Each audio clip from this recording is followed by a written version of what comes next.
All right, Clint from the doorway too, hanging out with two members of Codespeaker. Thank you, gentlemen, for doing this. Really do appreciate it. First of all, why don't we introduce ourselves and say what we do in the band? Sure. You want to go first, Jimmy? Yeah, cool. I am Jimmy. I'm the drummer in Codespeaker. I joined about, I think, 5 years ago now. So not the original drummer, but yeah, I've been in it quite a long time now. Nice. Yeah. I'm Greg. I mostly yell vocals. I've been in since before Codespeaker was Codespeaker. It's been a bit of a rotating cast over the last 10 years, and it's gone through various kind of movements. So we've been in this format under this name for probably 7 years now, I think. So cool. Awesome. Yeah, so that's what I was going to ask. I saw there was kind of a rotating cast of members in this band up until now, and the last record seems to kind of solidify everything. And you guys have been here for a bit of time, most of you now. So why don't you give us a little bit of a history about the band and how you got to Scavenger where we are now? Sure. Yeah, I mean, myself and Bob, one of the guitarists, are probably the kind of the old guard. Been in for a very long time. Technically, it was another band before this that I wasn't in, and I joined and played kind of vocals for that band. And again, some members left and stuff like that, and we kind of just decided to rebrand and reboot as Codespeaker and write some new songs and kind of start again. That was probably about 7 years ago, I think, maybe. But yeah, I mean, to be honest, it's mostly just been, where we started this in our early 20s or something, mid 20s, and people start to have kids and get mortgages and dogs and better jobs and things, and music tends to take a little bit of a back seat after a while. So yeah, it's just there's never been any kind of animosity or anything like that with band members. It's just sometimes you don't have the time or the wherewithal to sit in a dark room for hours on end and make loud noise in your mid-30s. Fair enough. I totally get it. Jimmy, did you want to add anything to it, or are you pretty good with that? No, I mean, I moved to Edinburgh 8 years ago, where the band is based, and I think I was looking for a kind of just a small project at the time, nothing serious. It's a bit of a funny story because some guy messaged me through Reddit, I think it was at the time, asking did I want to join this band. They had an album ready to record and tour, but I couldn't really commit to it at that stage. I just moved, right? So I had to say no. Fast forward like a year later, and the company I worked with, Greg, started one day, and I was like, oh, this guy is like, so we were chatting one evening after work with a few beers, and he started talking about his band. They were looking for a drummer, and I said, yeah, I'm a drummer. Let's link up. So we jammed or whatever. I got into the band, and then we saw this message like a year later after that Greg had originally sent to me to join the band to record the album, which I'd said no to. So yeah, it was a funny story, but I'd completely forgotten that, actually. So we could have been touring quite a lot earlier if I just joined at that time, but it was meant to be to happen at that time, not exactly. Because it could have been a total disaster when you said, "Oh, let's go," and this would have never happened. So no, exactly. Think about it. It all happened. Can't question fate, It's it'll happen when it happens. Cool. So I'm sure I'm like a lot of folks. I found you from Scavenger, and I kind of went backwards from there. I'm sure a lot of people are kind of doing that right now as well too. I want to kind of talk about what I hear sonically in some bands that like the reasons why I want to do this interview, why I wanted to talk to you guys, why I dig the new record. The first one is, so I'm kind of a straight shooter and honest, and I'm just gonna like let you know, like I'm so sick of hearing, oh, they sound like Neurosis. Like that is like the most bullshit amateur way of saying, oh, they're a post-metal band, they're a sludge, like bullshit. Okay, like that. If you don't listen to this music, Neurosis is the first band you throw out in the world to this. The band that I absolutely, well, there's two that I absolutely hear that the reason why you really interest me was, one was Cult of Luna. All right.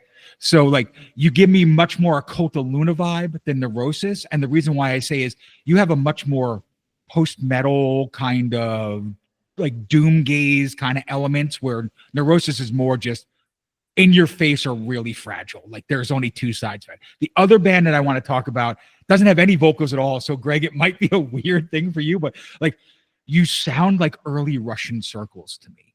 Like I just like musically and sonically, like I've seen them many times, and I swear to God, like if I take the vocals away, you're like a sister band to Russian Circles, like, as far as sonically and texturally. So can you kind of are they influences? Do you like those bands? Do you feel like that's a good comparison? Am I way off base? Both of you kind of talk to me about it. I think pretty accurate. I mean, Russian Circles are one of my favorite metal bands. And even the first time I got talking to Greg about music, we were talking about like Russian Circles and Cult of Luna and bands like that. So in the post-metal, post-rock kind of stuff. So yeah, we hear that quite a lot, especially I think in relation to your vocals, Greg, for Cult of Luna, that kind of same kind of sound, same kind of big sound. But yeah, and a lot of my drumming, I think, is influenced by Russian Circles. I mean, I love his drumming. And yeah, seen him quite a few times and never try to miss him really. Nice. Yeah, absolutely. I mean, it's obvious, it's a compliment. So thank you very much. Yeah. We love both those bands, and you know, we between the five of us, we've got pretty extensive, wide ranging tastes in music, and we listen to a lot of stuff. And trying to kind of turn that into something cohesive when you're writing a record isn't always the easiest thing, you know. With like, you know, someone wants to, you know, write some, you know, 20-minute long kind of plodding something, and someone wants to write some death metal riffs, and someone wants to write some like hardcore breakdowns, and like, you know, so it helps to have some sort of like touchstone, I guess, something to say like, this is, you know, this is kind of the area, and then let's like reach out from that circle and pull these bits from over here. You know, there's a bit of Meshuggah over there, or there's a bit of whatever, and you kind of just like you try and find a way to like add it to that circle without it like sticking out awkwardly, if that makes sense. Yeah, you're ruining this entire interview because like half the questions I'm going to ask you, you're answering. No, but I'll still ask them, but it's just in a different way. No, it makes me feel better that I am on the same alignment with you guys. Then, like, I hear what you're doing, so that's fantastic. So the next question I was going to ask is, I feel like there's a very modern death metal element in this band as well too, and nobody talks about it. Like I'm watching the reviews, like it's always the post metal thing, it's always the doom sludge thing. Like, but you remind me a lot of kind of like mid 2000s death metal, like not when it was deathcore, but like right before it became a deathcore thing, like where they started adding melodies and grooves to it, but it got bombastically heavy again.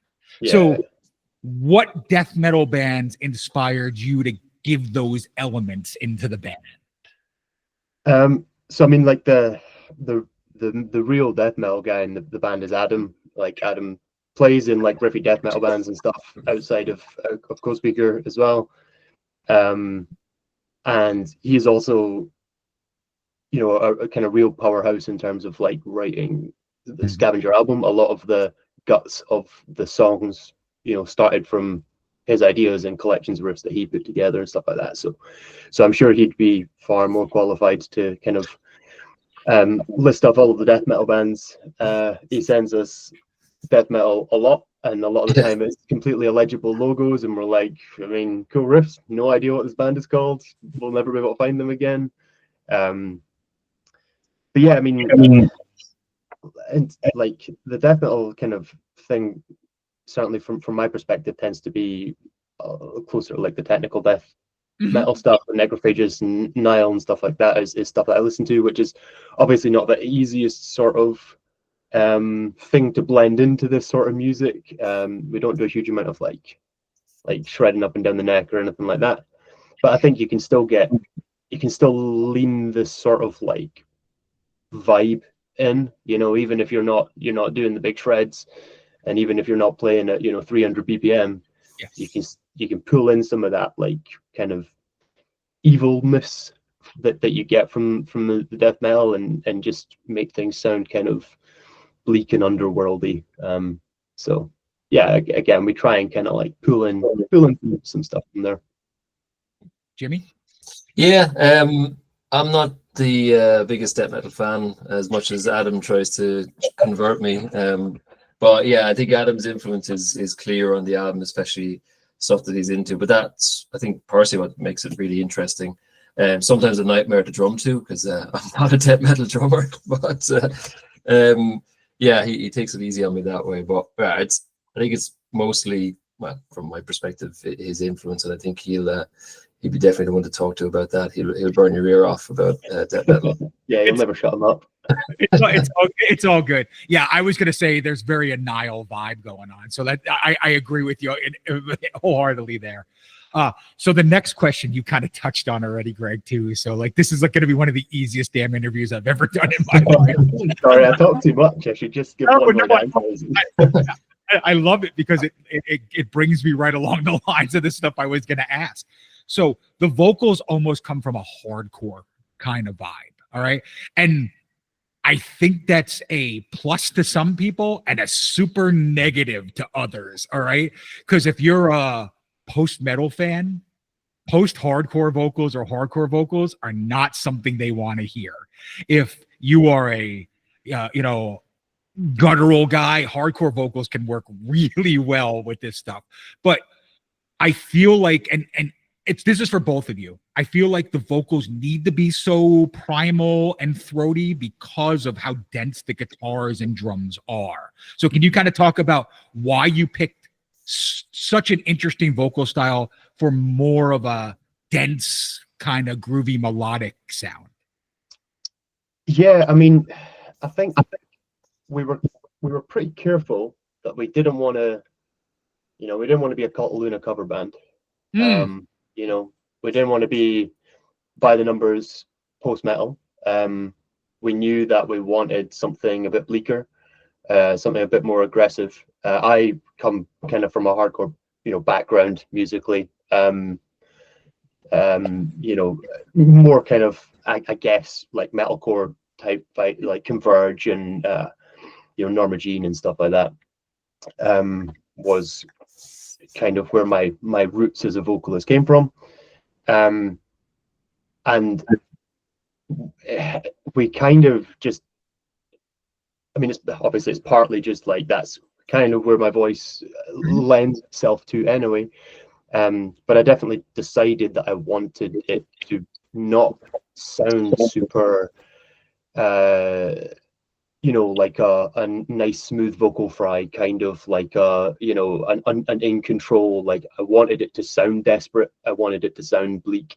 I mean, the subject matter of the album is pretty bleak, so I wanted it to fit that. So I took a long time recording vocals and made sure that all of the takes kind of had the intensity that I wanted them to have, pretty much. Yeah, I didn't have much input into vocals. I kind of leave Greg do what he does best. I personally really love Greg's flow, and I feel really unique about how it flows over, over verses, over choruses, over changes. Even the clean parts that Greg did. I mean, I didn't realize how difficult they were until I tried to sing them myself. But yeah, really, he picks really difficult long notes, especially. But I think it sounds great. And then Cal does a lot of Callum, the bassist, does a lot of the backup vocals that you'd hear, the real kind of almost shrill shrieks that kind of really play nicely against Greg's kind of lower tone. And then we have guest vocals from Chad from Frontier, which I think, we added a huge amount, especially to that one song Enzo, and really complemented Greg's kind of style. Nice. So yeah, I was going to say, Greg, there's a band called Rosetta, and I don't know. Okay. All right. For vocals, like I almost could close my eyes and replace the two vocalists. And I love that because like Rosetta is like, that's my favorite hardcore band. That's a metal band. I don't know how else to explain it. Like, and that's what you are now becoming, like in that kind of echelon for me, like where if I want to listen to hardcore and metal, I can put your record on and I can I get both those feelings at the same time. So Yeah, I love Roselle, so that's a massive compliment. Thank you very much. nice. So I guess this will be a question to both of you, but Jimmy, it's probably going to lean more towards you for the musical side of things just at the moment. All right. Is it really hard to keep the groove and melody on the Scavenger record with it being so suffocatingly dense of a record? Because there is this hook that just never stops, but it's bombastic. So, like, talk to me about it a bit. Yeah, I suppose it probably helps about my background. So I'm not a metal drummer originally. I never really played metal growing up. I was more a kind of funk drummer with some jazz. I played in a lot of cover bands growing up, you know, doing like making some money doing that, and some wedding bands. And only in my later 20s I started doing some metal, and I'm always focused on the groove personally, because if I don't feel any kind of groove, I don't really enjoy it. And yeah, sometimes it works and sometimes it doesn't, but I think Adam, when writing as well, helps a lot. He kind of pre-programmed some ideas of drums that he would have as a guitarist. Now, a lot of the stuff won't make sense to me as a drummer, so I kind of put my shape on that. So some of the weird time signatures wouldn't be very natural to me, but once I start playing with them and I get a feel for them and get the kind of muscle memory, then yeah, I can kind of lock it out and groove. And then that's what it's about for me. If you don't see people's heads nodding in the crowd, I don't really think they're enjoying it, you know. And it's yeah, and the whole band I think then feels it, and it just yeah, that's just what I enjoy, you know. Greg, you want to add anything to it? Yeah, I mean, I guess just probably to kind of highlight that people's head nodding thing. I mean, we write in some weird time signatures. You've got some, you know, 13/8 and 11/8 and all this nonsense, and you know, some of the like blastier parts are, like you say, super dense. Like they're, you know, it's actually, it can be quite difficult to like you know, individually hear any of the notes going on, or you've got, you know, these big like expansive chords and the two guitars playing two big expansive chords, and it comes across as this big wash. But I think despite that, something that I'm always, you know, quite proud of live is when we do have these weird awkward timings and janky bits, or these bits like what you still people see everyone kind of moving in time with it, which means that there's something there, there's a pulse there, there's like a way for people to still hook onto it, even when it's not just, you know, big stompy 4/4 riff, Yeah. which is nice. Yeah, No. and even just to add to that, I mean, sometimes at some gigs, you know, you just feel you want people, not just for us, but for other bands, that, you know, you can just sit there kind of scratching your chin instead in the crowd, instead of actually going, yeah, that is very good, instead of actually feeling it and getting into it. And that's personally what I like. You know, if I don't get into something like that myself, I probably won't stick around for the rest of that show or whatever, because I have to kind of feel it. Cool. So I'm going to throw a word at you, and I want to get your feedback on it because I see it in a lot of talk about your band, and I want to know what you think it means and how it plays into you. Doomgaze. Like, I see this word a lot in your sound. I think I know what it means, but I want to know what you think it means. Greg, you go first. Yeah. Good question. Yeah, I mean, I guess like pre-Doomgaze, like the Black Gaze kind of thing was you know, it's been a massive thing the last 10 years, I guess, ever since Sunbather came out, really, probably, you know, kind of blackened elements with lots of wash and reverb have been working their way into lots of genres and stuff, and I think it's cool. It's a cool sound. Obviously, you know, it can be overdone, or it can be a fallback, it can be a crutch, and I think I guess the Doomgaze thing is a very similar vibe, right? I mean, you're still washing everything with reverb and delay. You're still kind of letting it, like I mentioned earlier, you know, some of the blastier parts and stuff. You can't pick individual strums out. You can't pick individual notes out. It just becomes this wall. But it's still got, I guess some of that like doom sensibility, some of the the note choices and stuff like that, harken back to Sleep and stuff like that. So take a Sleep song, tremolo pick the whole thing through a bunch of reverb, and you've got Doomgaze. Great. But yeah, I mean, it's definitely, like I said, it is one of those things. We, as a band, we listen to shoegaze bands, we listen to doom bands, we listen to black metal bands. Like, mash it all together. That's the sort of vibe you get, really. Yeah. I mean, I love anything with gaze in the title, really, and mostly doom. So yeah, it's a good concoction for me. And yeah, I think there's a lot more in this album that kind of washier sound, as Greg said, that kind of full intense, like what's going on, and then the kind of relief, and then the build up again. But yeah, I think it's it's a good, maybe we can change our bio on Instagram to Doomgaze. I've just seen it a bunch. That's why I always ask. Like, no, that's cool. So that's awesome that you listen to shoegaze, because that was another band I wanted to kind of ask you about, because I'm not going to throw the My Bloody Valentine thing like that. That's, I'm sure, what everybody throws you. I hear more of like Curve in like what you guys do. And here's the reason why. Because there is a darkness to Curve where My Bloody Valentine is more just pure noise. And I think Curve mixes this excellent element of like dark gothic kind of tones with shoegaze.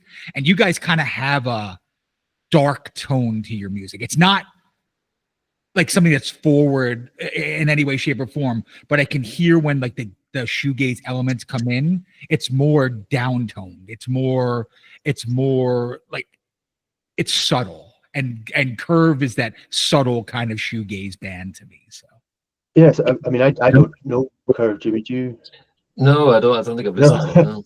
They're a band from the 90s, and they're from the UK. So like, okay. I was quite late to the scene on that stuff, so I've maybe just completely missed them. But they're part of that whole Creation Records period. So you'll like, if you know that sound, like, you know what I'm talking, like I said, but it's female fronted. So, but they're the closest shoegaze to metallic sounding that I've ever heard. So that's kind of why I put that in there. So yeah, so I mean, I guess that probably just comes back to, like I said, we listen to a lot of music. We don't want to just like pick wholesale from different genres and have 4 bars of a genre. It doesn't fit. Everything needs to tie into what came before and what will come after it. Everything needs to move together. If you took 16 bars of Slow Dive and dumped it in one of our songs, that would sound really fucking weird, Right. So it does need, if the rest of the song is discordant and bleak and grim, and you're going to add some big washy bits, it kind of needs to sit along with that, which is probably just why it comes across that way. Yeah. And I think in some song, like, I'm thinking Vert in particular has that kind of shoegazy verse with the clean vocals, and I think it's more to get some relief in there from the really intense bits, that kind of, and it just fits. I don't think, as Greg said, there wasn't really any rules when we sat down to write the album of it must sound like this, or it must sound like that. We actually explicitly said we're all very different. Let's see what happens, really, and make it, and it just, through kind of iterations of each song, it just has come out like that. But I'm quite happy with those bits that are kind of shoegazy. I think they're cool. Nice. Yeah. All right. So there are 2 songs, and they're back-to-back songs on the record that I want to talk about. These are the 2 songs that made me a fan instantly of you guys. So that's why I'm saying, like, it's the ones that I listen to the most. I listen to the record as a whole most times, but if there's like 2, like if I need like 15 minutes of just my time, I will listen to these songs. So the first song that I want to talk about is Hecatoon. All right. And the reason why I want to talk about that is, if there was one song that I would say, you want to listen to Codespeaker, if you like this song, this is the song to listen to, and then you can grow from there. It's because it's dense and fragile at the same time. It kind of mixes all the elements of what you do, but it also is the one that kind of sounds different than all the rest, in my opinion. So could you guys kind of talk about that song, how it came to be, and How do you feel about it after months and months of having it with you? So I like it still. I kind of actually get a Russian Circles vibe off it, and I specifically wrote the drum parts as a kind of ode. A lot of the fills I do are kind of straight off a Russian Circles album and things like that. And yeah, I think Bob was one of the main contributors to that song. He had that kind of chugging opening riff, which we kind of built around, and then that kind of slow building middle section, which with the vocal sample over, I think that you kind of added, Greg, which really helps. And I really love playing that song live because I think it hits quite hard once that drop after the vocal sample. Yeah, I think it's more. I actually feel it sounds more like the first album than most of the songs on Scavenger, and that's probably a lot of Bob's influence, I'd imagine, on that. Yeah, I mean, it's probably between that and Enzo are my favorite songs on the album. This is yeah, I mentioned earlier that Adam's a real powerhouse when it comes to like churning out riffs and stuff. This was one of the songs on the album that I think the kind of original guts actually came from Bob's side, and obviously Bob wrote a lot of the first album as well. So that's, yeah, like Jimmy mentioned, there's definitely a little bit kind of crossover there. Yeah, I think I really like the song. It is definitely a little bit different, but I think it kind of flows nicely, and I don't think anything overstays its welcome in that song either, which is something we're always trying to be careful not to do, but I think it comes together really well in that song. Cool. And this song we're going to talk about is my favorite song. So we'll go in a little bit. It's Samsa. So like that's my absolute favorite song. And Greg, we're going to go back to a comment that you just made earlier on in the day. I swear to God, it's like if Meshuggah was a doom metal band. That's what that reminds me of, okay? It kind of is math rocky in a way, but it's also doomy. It's also death metal. Like, it's the song that gives me chills, all right? That's the one, like, when I listen to it, I like, okay, I'm going to continue listening to new music because of songs like this. That's kind of the way I'm at. So talk to me about that song, and tell me about it a bit if you guys can. I think if I remember correct, it's funny when you're writing all these songs, they kind of like start to blur together in terms of like your memories of the writing process. I think Samsa was quite a difficult one for us to write. I think we passed it back and forward a lot. It's got obviously that like opening riff is it's quite weird for the genre, I guess. That like dun, dun, dun, dun, dun, dun, like it's like that a really like kind of janky rhythm to it. And we kind of passed it back and forward and we were like, is it a bit kind of too much? Is it a bit too weird? Is it a bit too out there? Like, how can we make this sit on this album nicely and not feel like out of place? So again, I think it just went through iterations and iterations and iterations, and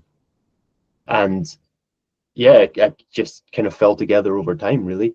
I don't know if you've got anything. Yeah, I mean, thank you for the major compliment as well. And I know Meshuggah are one of Adam's favorite bands. I think we all are big fans of Meshuggah, but he's an absolute obsessive. And especially that opening riff, where it feels like an odd time signature, and then actually, oh no, it's in 4/4. It's just the classic Meshuggah turnaround. And we kind of felt that maybe a bit, are we actually ripping them off a bit? But I think it's more an ode and the influence that they've had on us. And then, as Greg said, we did pass it around, but it turns into this really heavy. There's a really heavy kind of doomy part to it then as well, which kind of brings you back to the main kind of vein of the whole album. But it's my favorite to play. It's so much fun to play live. And yeah, if you're lucky, you get to see like a few kind of stank faces in the audience when it drops, which is always really satisfying. It's actually got, I think, probably my favorite like rhythmic vocal part that I wrote on the album in it. It's a bit kind of towards the end. It's like pick the carcass. Yeah. So that kind of runs through twice with two slightly different lyrics. And the first time it goes on, it like starts in the same place, but it doesn't line up with anything. So the first time round, everything is like really washy and like pushing and pulling, and you don't really know how it fits. And then on the second instance of like that kind of vocal part, like it locks right in with the beat, and Jimmy kind of drops onto the crash cymbal, and it's weird because it feels like you've just done the same musical phrase twice, but the vibe is so completely different just because everything like locks in that second time round rather than like fighting against each other. So it's a nice piece of contrast that I was quite happy with. Cool. Yeah. So the reason why I love it so much, and I'll kind of just let you guys know, like, is it reminds me of that middle period Meshuggah where they continuously played one note in different scalings, so it sounded like different, like it sounded like different chords. But when you like, as a kid, like would learn the song, you're like, holy shit, this whole thing is in C. Like it literally is just like it's just in different tonations of C. That's the kind of vibe you give me. Like I'm like, is it a different chord or are they just fucking like? Are they, it's a really kind of I guess like musically difficult's not really the word, but I guess like difficult to listen to song. Like it never really feels settled. It never really feels like it's, like you said, sitting in a nice key and you know what's going on. It's always feels a little unresolved and a little uncomfortable. Cool. Yeah. And I think just that, I think it does. It's first time hearing it, right? It's going to take a bit of, you have to kind of listen to it to go, what's happening here? So I think the rest of the band were slightly worried about trying to pull it off live, because if you compare it to Hecatomb, which is pretty kind of straight ahead, right? It's just a riff and a groove, and it's very easy to follow. This is quite the opposite, and we kind of didn't know how it would work, but it seems to work well, and people seem to enjoy it and kind of go, "Oh yeah, it kind of wakes people up out of any kind of stupor they might have been in." Made me damn proud to listen to the record. So I'll just tell you, that was good stuff, man. So I want to talk about the two records, the Self-Titled and the Scavenger. I almost feel like they're sister records, okay? And what I mean by that is, at the core, they are tonally the same, but if you listen to them, they are very, very different monsters. They're not, it could almost be two different bands playing these records, all right? So what major differences do you feel are between the two? What similarities do you feel are between the two? I mean, yeah, maybe Greg is better to start this because a lot of the members of the band are very, we have different members of the band since that album. I think the only two on that album actually are Greg and Bob. So that's going to be the main reason, firstly, by itself, so different. Yeah, definitely different. New members in the band and new influences and things like that. I mean, we were definitely careful in writing this album to still make it, cohesive with the first album. We still wanted it to sound like the same band, but obviously not the same band because it's new members and stuff as well. I mean, I think there's outside just the influences part necessarily, a lot of the Self-Titled was written 4 years before the album came out, so even though the album's only 2 years old, a lot of those songs are 6 years old, whereas Scavenger was more or less entirely written in the year and a half before it was released, so it was written much more actively, like we sat in a room and wrote songs together rather than just, oh, we've got enough songs for an album now, cool. We were like, let's write an album. I think that comes across. I think the second album feels a little more focused. It feels a little more, directed.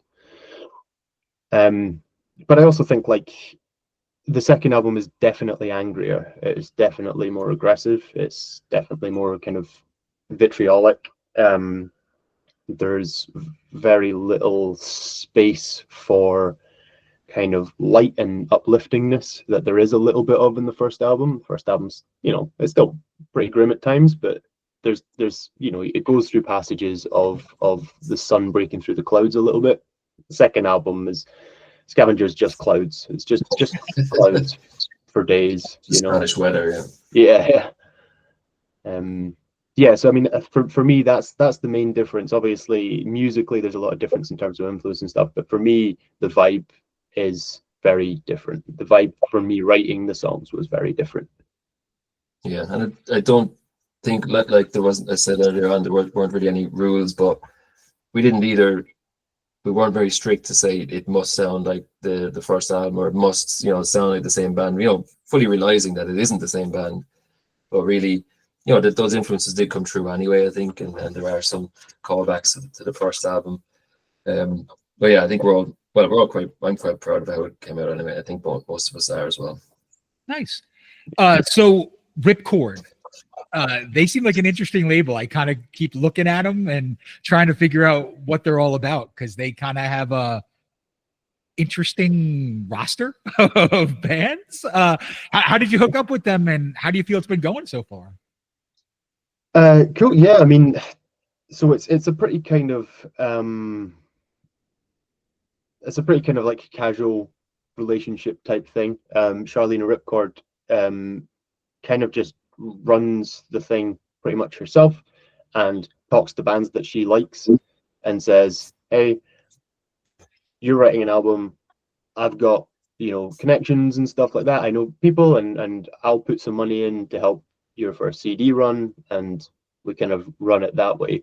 So, you know, it's not like you know, signing to a label with a contract and this, that, and the other. It's a very kind of she's just really involved in the music scene and kind of just wants to help provide what service she can to help bands, you know, instead of releasing to 200 people, maybe you release to 1,000 people or something, because, you know, she can put you in touch with a PR person, and she can, you know, help you get a slightly bigger run of CDs than you would otherwise done, and things like that. So, yeah, I mean, it's quite, you know, it's a fairly kind of wide-ranging set of bands that she's got, but I think she just kind of like talks to any bands that she's interested in, you know, and says, hey, have you got anything coming up? I'd love to be involved. So. Yeah, that's key. I think it's stuff that she likes, and that's great, and that's what kind of interested us. But yeah, it's not a strict contract or anything. But Charlene's great. I mean, she's so into it, and always, yeah, you can just tell by following Ripcord on social media how much it means. You know, it's all about the music, and that's great. You know, it suits us so well. Cool. So I want to talk about the two album covers, because they're super minimalist, but I feel like they tell the same story. And it almost feels like it's just, okay, it's Codespeaker 3 years later, all right? And this is where our mind and views are now. Because there's a lot of interpretation on them. So, like I said, how did they on purpose be done that way, or was it just like we made this one album cover and we liked that kind of aesthetic and we moved on and kept the same kind of aesthetic? Yeah, so a bit of both, but basically I'm a very, very, very amateur photographer in my free time. So both of the images are images I've taken. The first obviously is a mountain. It's in the Highlands of Scotland, and I suppose we didn't really have any strict rules of what we wanted. I threw in a lot of photos that I've taken, and you know, the band reviewed them, and we said, what do you think would work? We kind of like that monolithic kind of aspect of it, the kind of nature aspect of it, and yeah, I was just very happy to have my photo on an album cover. It's pretty cool. And then for the second, yeah, again, we kind of followed the same process of, should we just, we kind of wanted to keep everything in house. Basically everything we've done on this record is in house. You know, we've done everything really, bar the actual recording. But yeah, so that was a list of images, and actually I think it was you, Greg, who kind of went, I like this one because it actually kind of mirrors the first one. It's that monolithic but more modern take on it. And yeah, we wanted just to keep it super minimalist and super kind of striking. And and it's actually another place in the Highlands of Scotland as well. So it's all kind of themed. So who knows what the next one will be? It might be just a triangle or something in my backyard. Yeah, I mean, I think when I saw that image, kind of just what we just talked about the difference between the two albums. It felt like the difference between those two images really represented that. The Scavenger cover is, the shape language is the same between the two, but it's the darks are darker. Yep. The edges are harder. It comes across more less organic, more monolithic, more posing kind of. Yeah, so I just felt like it was a nice kind of in step move between the two albums, and the artwork did the same thing. Very cool. So what's the most interesting feedback or review that you've gotten for Scavenger? It's been out for a little bit now, so I'm sure you've seen some of them. What's positive, negative? I don't care, whatever you want to go at, but what's the most interesting thing that kind of was like, either you didn't realize it and now, oh yeah, that was there, or like, oh, you are so fucking off, I don't even get it. Like, I mean, I didn't realize how dark it was, being honest. Because you're so close to this stuff, you're almost listening to bits of the song, pieces of the songs at a time. And every review is like, this is devastating. This is the dark, this is horribly devastating. Dark. And I'm like, whoa, I was like, is it that bad? And it's like, now I understand how my family feels when I try to play it for them. But yeah, I mean, probably the coolest thing was getting into a review of Metal Hammer. That was pretty awesome, especially in the print magazine. So that was nice. But yeah, I think generally, I mean, super happy with the feedback. Most people seem to get what we try to do. Most people seem to have enjoyed it. But yeah, I really didn't realize how dark and miserable and depressing all the songs were. Yeah, I mean, I guess I'm always quite surprised when reviewers mention like lyrical content and stuff, because for me, like, it's screaming, and it's quite harsh screaming, and it's it's not super legible or like audible really. So I remember, I think it was probably the first review that came out, and it was some blog or other that I can't remember the name of for the life of me, and it was fairly extensive, and we were reading it, and like the guy is like, this album is horrible, it is disgusting, it makes me want to die, and like he just goes on and on and on, and we were like, oh god, we've made the worst fucking album. Like, this guy absolutely hates it. And then he gave it like 9 out of 10, and like and it was like, oh, okay, if you read it all with a slightly different tone of voice, he's saying all of those things as compliments. But like, we were just sitting reading this like, oh no, this guy absolutely hates this album. But it was more just like it's really bleak, like it's really dark. So yeah, I think that's the kind of thing for me. I was gonna say, as a Doom fan like myself, like that's what draws me in, and I think that's what like you have a niche crowd. Like, that's just what's going to happen. There's no way this band is ever going to be Metallica. Okay, like, that's not what you're here for. You're here for folks like me that are been listening to this kind of music for 3 decades, and like, when I hear it, it touches my chords in places that I need. Like, if these kind of records weren't made, I would be less of a person. Okay. Like, that's like, and being a musician and touring for years as well too, I understand that, because like, I would rather have 1,000 people that love my music than 10,000 passerby, because you're never going to get that love. You're never going to get that kind of respect, like in a review like that, where you thought it was a bad review, and in the end, he was giving you the highest praise possible. Yes. Like, you just had to get to the end. But that's the other thing I want to talk about this band. This is not the kind of band you listen to for a minute and a half and make a decision.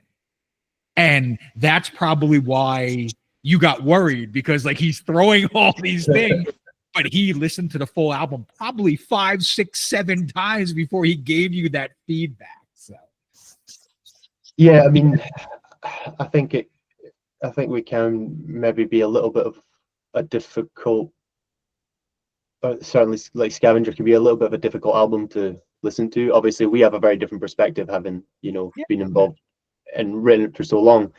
But I think we did worry that a lot of people will listen to the first couple of songs and be like, it's a bit chaotic or whatever. It's a bit too chaotic to be a nice relaxing post metal album. It's not like riffy enough for the death metal guys, like in terms of like your straight head down picking riffs and stuff. So like we were like, is this a little bit impenetrable on first listen? But thankfully enough people have given it enough time to percolate that it seems to be quite well liked, which is lovely. We put a lot of work into it.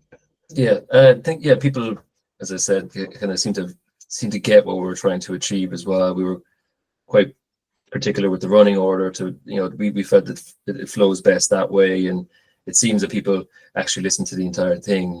Maybe like one or two songs more.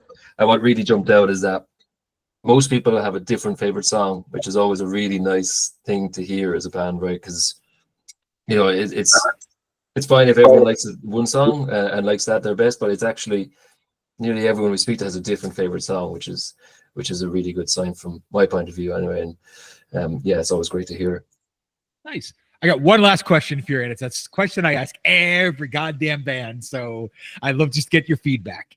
If you could have a band, any band around now, gone, I don't care, take one of your songs and make it theirs, which song would it be and why?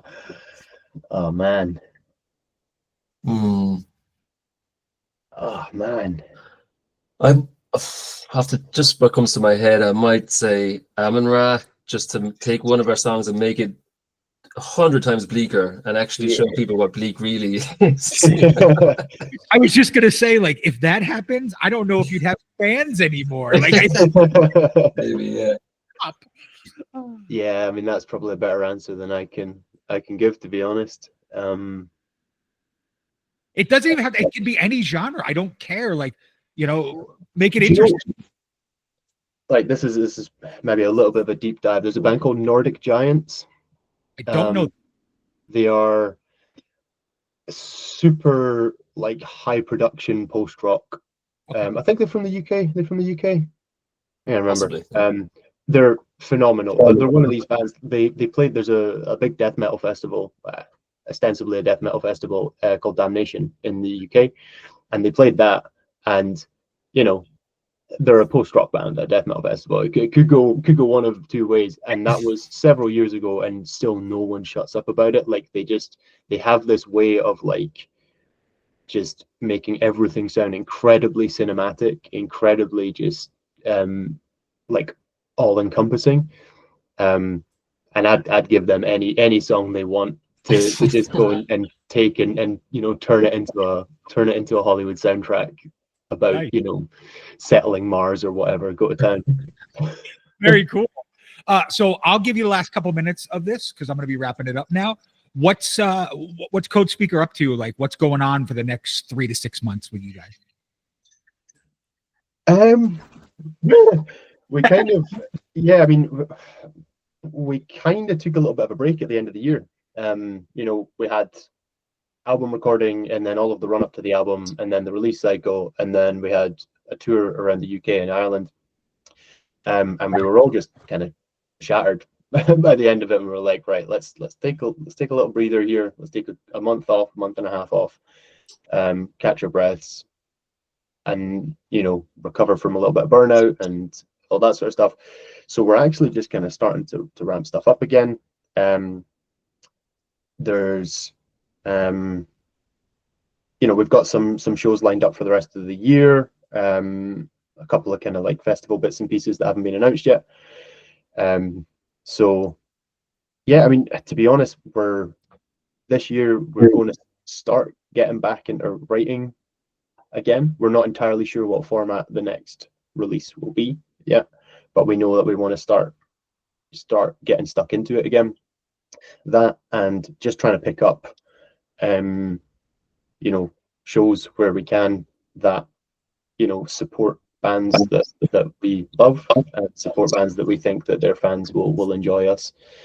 And yeah, just try and make as much noise as we possibly can, leading into, you know, album 3 or whatever it ends up being.